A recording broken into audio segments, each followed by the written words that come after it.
Hello there, for whomever. Just wanted to check the video and the audio. So if you could let me know if everything sounds okay and we can get started. Today, what I wanted to do, or this afternoon actually, is to talk about if you're talking to somebody who is saying, "Look, I just started watch collection," and are there what kind of watches should I avoid? What would you say? Hi, Koji, how you doing? Um, and so I thought, well, this might be a sort of a fun thing to talk about. But one of the things I found out it can be very difficult, and I can think of certain specific watches, like the Panerai 318, which is turned out to have this really messed up movement on the inside. But that's sort of I was looking for something a little more generic, and so I'm thinking, well, maybe if somebody asked me, I'd say, well, you, hey, Ivan, how you doing, man? Automatic chronographs in general are tricky for beginners. Okay, I'm. I don't know. You're talking to the wrong guy, Koji. I'm not a chronograph fan at all. Not because they're not, there's not some interesting horology, but rather I just don't use them. Uh, yeah, Ivan, I'm glad to see you here too. Good to see you. Um, Ivan, what we're talking about is like, what would you warn off somebody and say, look, I wouldn't get this kind of watch if I were you as a beginner. And like I said, there's certain things that I thought about, and well, what kind of watch would I say? Well, maybe not. Now, that doesn't mean that once you're more experienced, you might want to get that watch. I suppose somebody who got an arty dandy open face like I did, that's probably not for beginners. It may not be for experienced either. Um, yeah, right. Yeah. Well, of course, you want to tell them you definitely don't want to get one you can't afford. Um, One of the things I would tell people for the most part, don't get a watch and that doesn't tell you what the movement is. I've seen a lot of watches and they have this and this and this, and it gets down to the movement, and they'll say Swiss movement. Well, there's a lot of different Swiss movements. There's some that are quite good, and they generally tend to be more expensive, and there are others that are okay. Depending on the level that they've been worked up at, have various kinds of values. Um, Another thing too. Hi, Mark. I would suggest don't get a watch you're not going to wear. Now that's just me. I mean, some people might like to just keep it in a box or someplace, but one of the things I found out is that some better buys are certain older ones, not necessarily vintage, but just older, where they were made smaller. Also, some are bigger, and so if somebody gets a watch that's too big or too small, I would. That's another thing. I say, i- if somebody's not going to wear them, then I don't know, you get her whatever you want. But those would be a couple things that I was thinking of. Um, the brands that I would hesitate to recommend because they too often, don't tell people what's in the movement would include IWC, Breitling, see who else, some of the Cartier. Uh, anyway, some very popular watches I became disillusioned with, not because they don't make good watches, but because they do. Uh, but rather, there's some that are less expensive, but still, to me, in my mind, overly expensive for the quality of movements that they're using, and certainly the price of the movement. So those are some of the things I was thinking about. Well, you got to watch out for that. So what are some other things you'd be wise to watch out for on that? I mean, again, you're talking to a person who's just starting off in watch collection, and you want to talk to them and be reasonable. Now, I was told when I started by Federico. You guys may know Federico. He's been doing watch videos for a long time, and a very likable guy. But he sort of would, so don't go down to 47th Street. And 47th Street is in an area called the Diamond District, right off of Fifth Avenue in New York. If you go to New York, walk down, go out the back of Grand Central Station, go down 45th Street to Fifth Avenue, go up 2 blocks, turn left, and you're in the middle of it. And what his purpose was, the point was, hey, Tuna, the point that Federico is making, these guys, they may wheel and deal you beyond your capacity. And that's certainly true, but that's true with a lot of different things. You can get wheels and dealed but just about anywhere. Um, okay, so that was a thing. Now, of course, I didn't listen to Federico, not because it was bad advice, but I thought I knew enough to handle it okay. And turned out that I got both of my FP Jorns there on this little hole in a wall on 47th Street for great buys. But I knew what I was doing. I spent some time looking at things. In fact, if you know a little more, you don't have to know a lot more. But the guy that I was dealing with was relatively new, and I ended up buying 2 FP Jorns from the guy, and the first one was a good deal. It gave me a good buy on it. The second one, I ended up with a great buy. And one of the things I did, and this may sound like a dirty, rotten thing to do, but it was for a 2002 FP Jorn resonance. And at that time, they had brass plates and bridges in the movement. And in 2005, FP Jorn decided to have gold ones. Now, price of gold back in 2005 was a lot less. And so I told the guy, I said, well, look, the ones on the one you're trying to sell are made out of brass. It's all of the other ones are gold. And I was able to get a better deal. Well, of course, anybody who really knows these things realizes that the brass ones, and it's one of those squirrely rare things.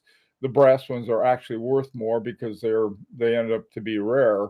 And back in 2002, you can bet your bottom dollar that FP Jorn probably had his hands on the watch that you're wearing. We're not so sure today. So anyway, so this is the kind of thing that I'm saying. I guess a couple things that, and this was early on in my doing serious collection, simply because I spent time learning about the watch I wanted to buy, and I guess that might be part of it. Like, don't buy a watch unless you're willing to spend time on learning something about it. And if you're not, then if you get screwed, too bad. You had it coming. I'll put it that way. Hi, Christopher. I wish I told myself not to buy a new watch. One of the few hobbies for buying used is not so punishing. This is, yeah, I agree. People who say, oh, only buy one with a good resale value. Not necessarily. The ones with good resale values have good resale values for primarily one reason: they're popular. And that something popular doesn't necessarily mean it's very good. No, that's most of the ones I got, all the ones, not all of them, but a lot of the ones that I got, I bought pre-owned. But a lot of the best deals I have had have been ones that were brand new, and I got on a secondary market. Uh, this is this one, in fact, this one was pre-owned. Originally, it had been 10,000. But this is a Parmigiani Colprum. The price dropped like a rock on these on most Parmigianis. It's not happening as much as it used to. That's what I tell a beginner. Um, but this one, later on, I had to have it serviced, and the service cost right around $1,000. Wasn't a cheap service, and I had a service and an overhaul. I sent it down to the service center in Miami, and they did a fantastic job. And they say, "Oh, well, you had to spend a lot of money." Yeah, but I got a great price on it to begin with. So, I mean, it was like having a new watch once it came back from service and overhaul. So these are some of the things I think that are important to factor in. Hey, Tim, how you doing? Junior, how are you? Ivan, good to see you. Hi, Rune. Take your time when you decide what to buy. Don't go the first and best out. Boy, that's a good idea. Yeah, be patient. This is one of the things that some of us at times don't have. We see a watch, we like this. Oh boy, I gotta have that. This one I negotiated with a guy for a year on this one. Finally got the price I wanted. Just have been really enjoying it. But that's a good advice room. Hi, Untimely Meditations. Hi, how you doing? I see Mark is congratulating Tim on his FP Journe. Here's a guy that won't put his on FP Journe Friday, won't put it up. Okay, IWC is a shadow of its former self. Too bad a true watch company started by an American. Yeah, there are a lot of watch companies that were started by an American that are now something else. Yeah, IWC is one that it's really funny. I by and large, I would probably tell someone, either don't do it or be careful. If you're going to buy an IWC, really, really look at them very carefully because they went through a point where they started using cheap movements and didn't tell you what they were. Breitling did the same thing. No, not the only one. But like Ivan said, here you have one with a very interesting history. And there's some like what's it called? I think the Paul Weber, is that it? I think that's IWC. Maybe that's somebody else. But that one I really like. Um, Paul, yeah, I think it's Paul Weber, something like that. Anyway, hey, Rancher, don't buy hype watches for over MSRP. Definitely, Rancher. That is definitely. Uh, I pick it up on Monday in Miami. Tim, now, Tim, I hope you have lots of pictures of it for us on High Horology Lounge. Um, if you buy a complicated one, you'll soon have a $800 service on it. Well, if you buy the right one, I've got one of my best watches is very complicated, and that's my the resonance. Those things are mucho complicated, and um, in fact, they're two watches. They have to be set up in resonance. One I got and I didn't realize how complicated it was, but I got a H. Moser uh, Henry double hairspring, and I had read about it and really thought it was a great watch, and I got a fabulous deal on it. Not too many years ago, you could get great buys on really excellent H. Mosers and Parmigianis, but I think those days are gone for good. Um, I don't think either H. Moser or Parmigiani, but yeah. Now, the double hairsprings is incredibly complicated. In fact, I was told that, and I read somewhere it was more complicated than a tourbillon. But Rune's point, you got to, watch what you're doing on that. You got to really, I don't know, by complicated, maybe what? I have a mono Rattrapant from the 30s, uh, Beauvais, and but that one actually doesn't seem to be too complicated. It may be, but it works fine, and I don't know. That's a hard one. Um, don't buy a Ferrari if you can't afford to change the oil. Yes. Yeah, if there's something about it, I think, a lot of people say, well, I'm not going to get that because they really have an expensive um, service charge.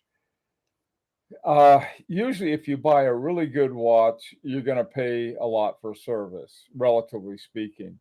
For example, the I don't know the Chronomet Surveying. I don't know what they're charging for service now. I think it was around 1,100 or something at one time. It's probably higher now. I don't know what it would be. But it's something definitely you're going to need to do sooner or later. I had both of my FP Journs serviced, and wasn't cheap, but it wasn't. They're wonderful watches, and that they're well worth it, especially what they've gone up to in price.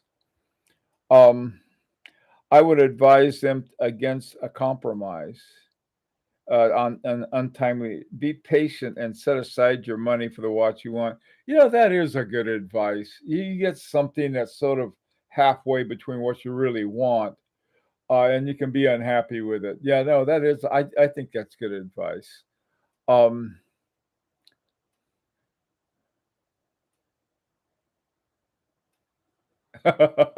yeah, don't make a really good one of ones you don't want. I think I I run into a dilemma. I've got some watches that are extremely popular and very expensive, and then I have a collection of watches that I made up myself.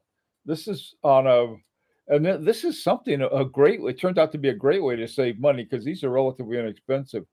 These are all based on. I have about five of them.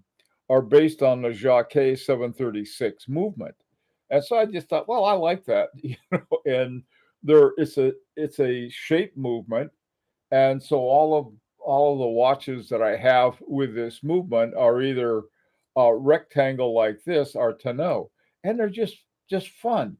The other ones vary from my Seiko 5. Now, by the way, too, one thing again, this may be the Seiko 5. I love the story behind the Seiko 5 because when it first came out in 1963, it had, I think, more innovations in it, at least for Seiko, than any watch they had had up to that time.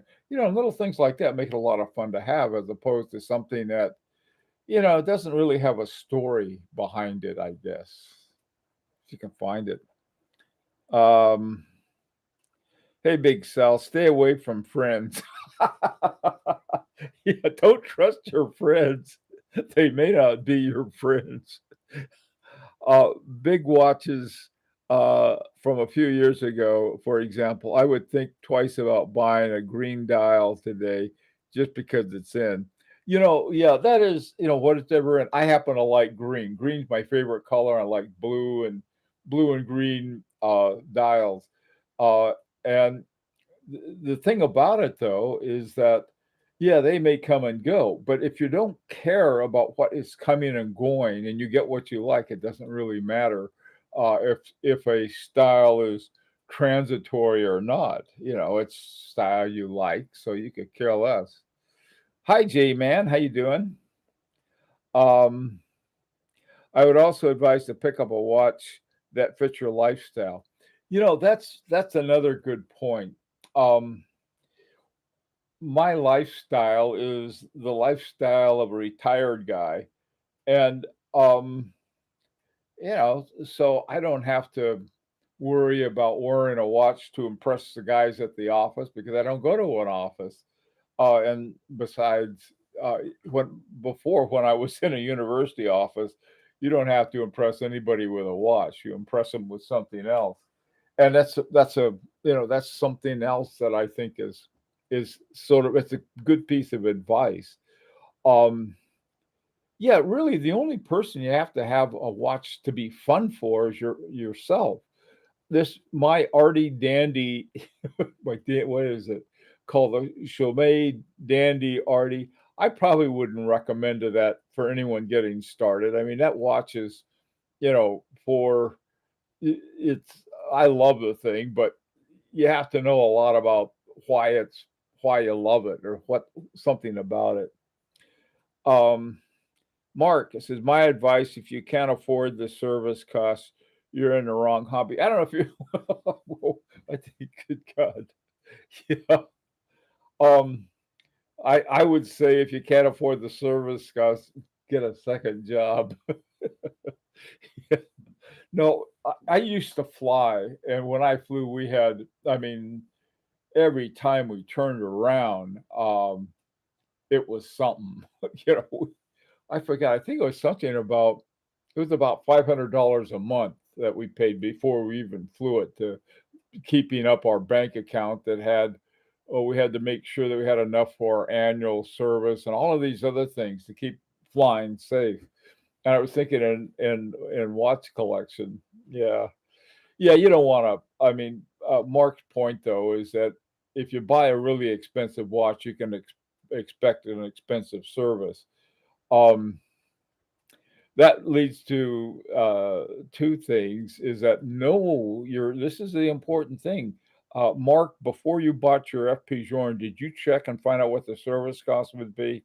I did on mine, there was I bought them almost at the same time, a Chronomet Cervane, and I bought a Chronomet, Resonance. And, they gave me the price, what it would cost me to have them serviced, and the Resonance was more expensive. And there's no other place I could imagine taking that Resonance other than an FP Journe service center. I thought the Seiko 5 came out in '64. Um, Tuna, maybe you're right. I thought it was '63, but it could have been '64. An automatic movement, a day. Yeah, yeah, all of those things. You know something else? Meditation. I keep that thing in the winder, and I bring that thing out, and it's still got really good time. I keep it there with my moon watch because I can't stand to reset the thing. Um,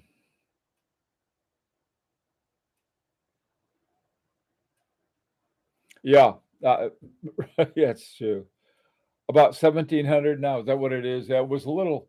I think it was about 1,100 for my, Chronomet Surveying, and it was 1,700 for my, or 1,800 for the, Chronomet, Resonance. Um, yeah, yeah, I think it's important to find out about that thing. There's no reason that beginners can't go out and if they have the money for it. I think early on somebody said, "Don't buy something you can't afford."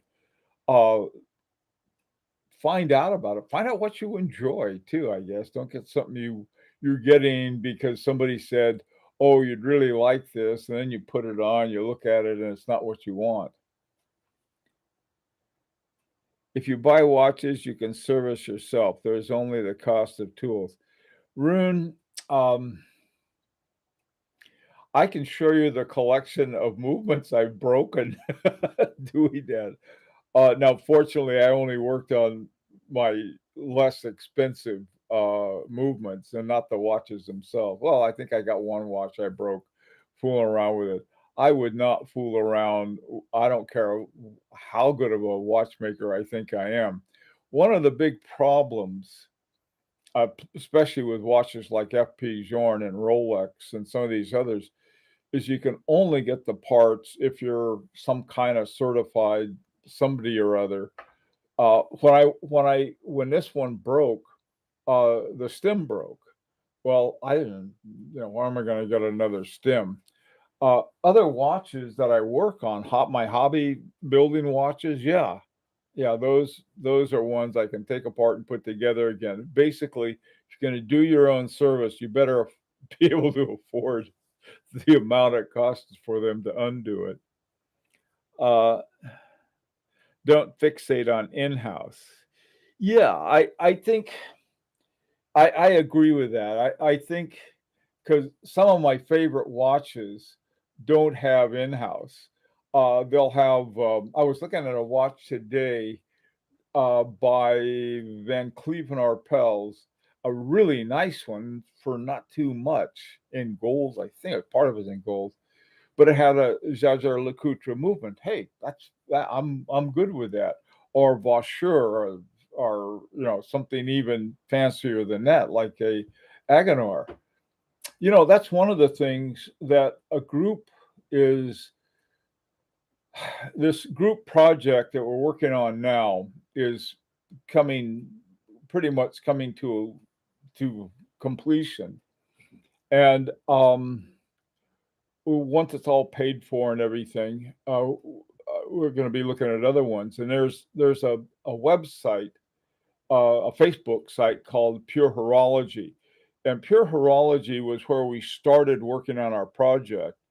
And then we got, once we got to a certain point, we said, okay, um, in other words, when we started realized we're going to have to pay for this thing, then we went to a separate Facebook page only for people who are involved in it. And I think that turned out to be a good idea.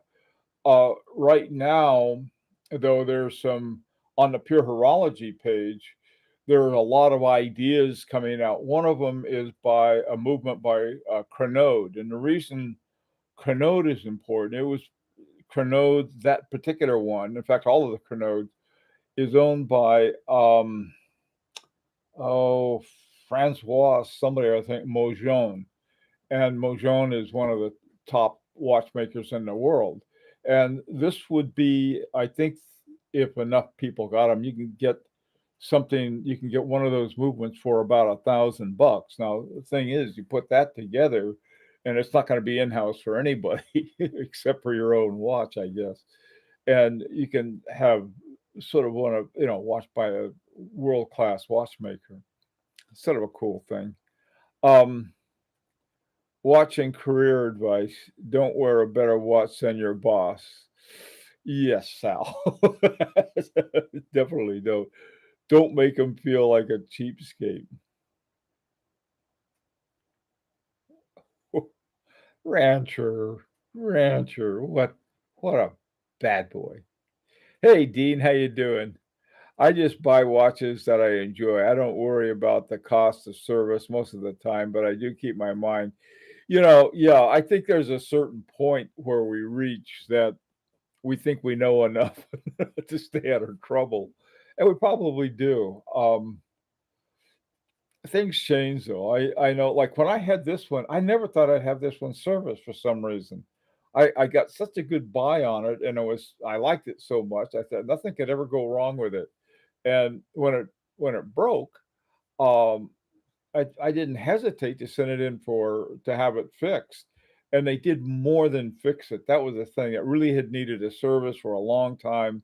They did an overhaul and took out some iffy parts and put in new ones, things like that.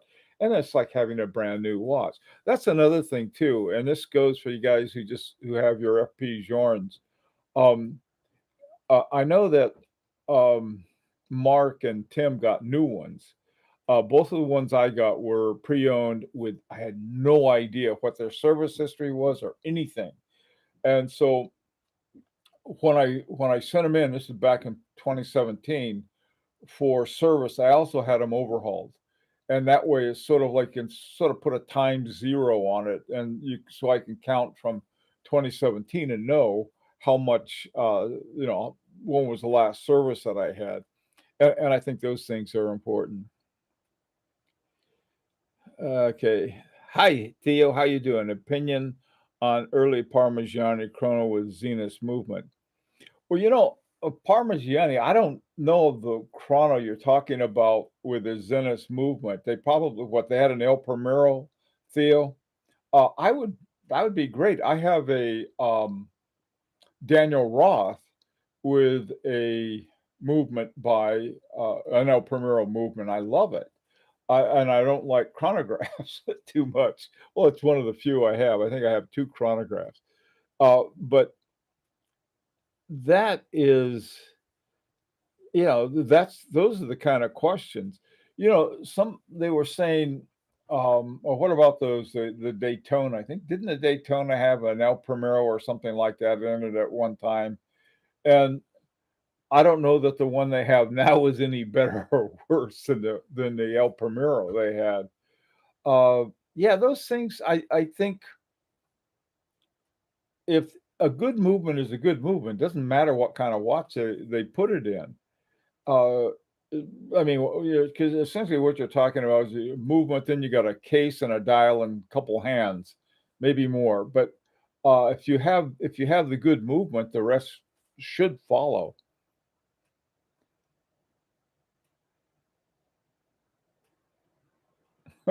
Thanks, Junior. Uh, Unproved with both of my main and troll accounts. I wonder what that is. Hi, Ivan. Back in the day when Alanga was first starting, IWC was their patron saint. You had to go through IWC just to get a catalog. JLC was involved with the movement development back in the day. You know something, Ivan? Uh, JLC started life as a movement maker, and it was later on that they got into making watches themselves. And it was sort of like Patek Philippe, Vacheron Constantin. A lot of different top watches use Jaeger-LeCoultre movements, and it's been relatively recent with some of the top watch companies that they really everything they decided they wanted to be in-house. And in-house, I think you have to look at that as sort of there are two ways to look at an in-house movement. One is commitment, and the other one is it any good? I mean, it because it's made in-house doesn't mean that much. You take, for example, the what is it called? I think it's called the uh, 12.1 or 12.2 uh, Chanel J12. I think that's the movement itself that's worth looking at is the one by Kinesi, and knowing that Kinesi is sort of this is a how in-house or not in-house it doesn't really matter.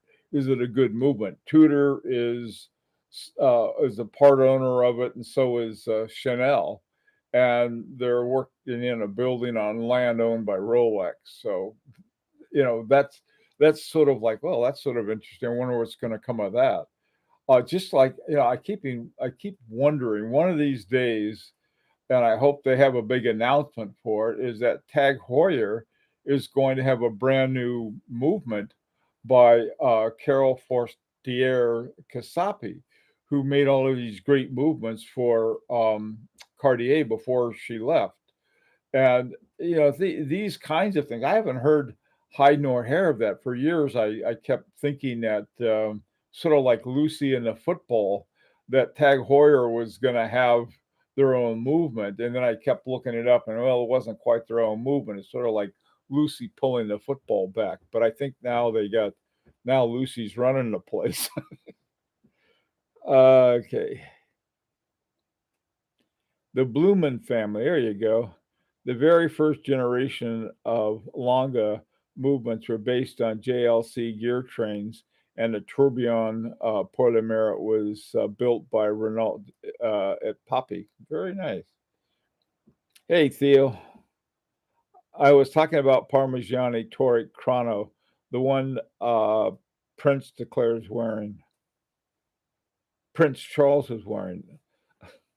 Okay. Of the Parmigiani Toric Chrono. You know something I got to tell you, Theo. I love the Parmigiani Toric. Okay, the Toric is one of those watches that I think you had a lot of real watchmaking by Michel Parmigiani in the Toric models, and those are they had some few years ago, um, you know, sort of pre pandemic, and I kept wishing, gee, I wish I'd bought one, and I don't know, something else caught my eye and off I went, but man, I tell you, those are neat watches. If you have a Tori, I think that's always gonna be a good watch. Uh-oh, that Koji, it's that time, huh? Hi, Daniel.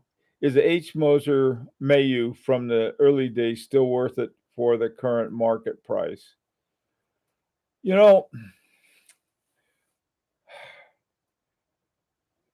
they had these stupid names. One was called the Mayu, and the other one was called the Bantu or something like that. I forgot what the other one was called. And they're both great watches. Here's why. The they came up. These are all hand wound movements, and they really H. Moser just did a beautiful job with them. Now, maybe in part of it, I prefer hand wound over ones with a whirligig in them. Even though some of my favorite ones have a whirligig. The So I think, yeah, the Mayu, does the Mayu, I didn't realize the Mayu was, I thought it was hand wound, and I really like it. That and the Bantu, I call it the Bantu. One's center seconds and one's small second at 6 o'clock. Anyway, um, now when you talk about the current market prices, it was really funny. I got an email today from some guy, and he had a picture of a Mayu, and it was $13,000, and he said, "Is this worth it? It's a used one."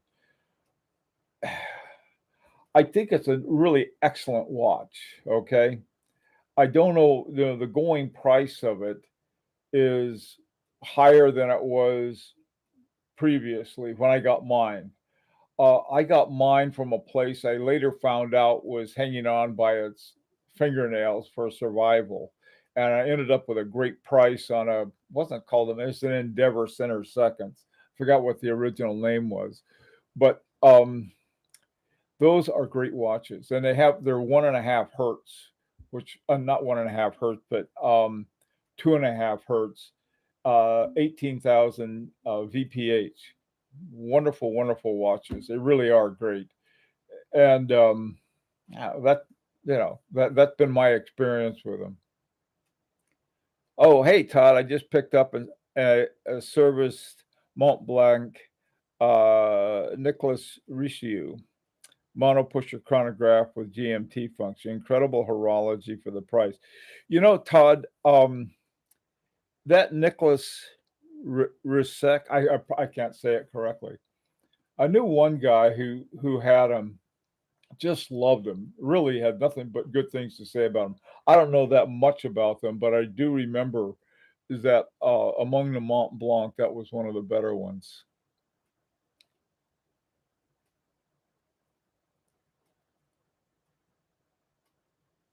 They have a date wheel problem. Yeah. That's these things we all learn by talking, but nobody has Chaumet.